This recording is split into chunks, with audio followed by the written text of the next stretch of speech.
So we're going to just cover with different types of agents that we can kind of see in today. So the very common ones, which I'm sure a lot of people in this room are using today, are internal agents. So these are the back office agents that do not interact directly with customers. So they are the ones that you're using to kind of control your business operations behind the scenes, help employees improve their business efficiency. So examples of these are coding IDE assistants, content generators, document reviewers, creative image generators. So these are the ones where businesses have high control over how these agents behave and have quite a high level of visibility into the mechanics of how that agent has been trained. So on the flip side, from having agents that are completely internal, we have then customer-facing agents. So these are the agentic experiences that your businesses as end customers are going to interact with.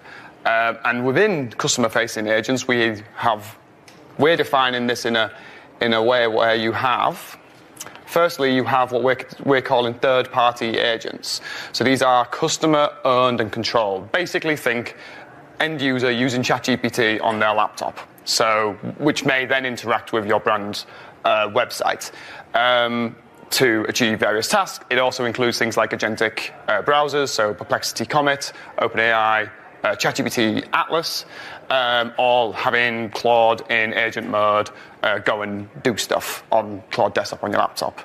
It is very low visibility and very low levels of control for the brand. You do not have any control on what that user is doing. You don't have control on what that user is telling that agent to do. And as I'm sure a lot of you are trying to navigate in this space, how the agent then decides, based on what the user told it, to go to your website and access information or whatever. So these are very common. Hopefully that's quite an easy sort of mental model. Conversely, we also have what we're calling first-party agents. So these are agentic experiences that a brand will build into their own web or mobile or desktop app experience, right? So we're using first and third party. So first party agents are owned and built and operated by the company, by the brand. That's why it's higher on the control visibility scale. You can see what the agent's been trained to do. You can know what tools it's got access to when the user comes to it. And third party agents owned by a separate party, and you have much lower levels of control.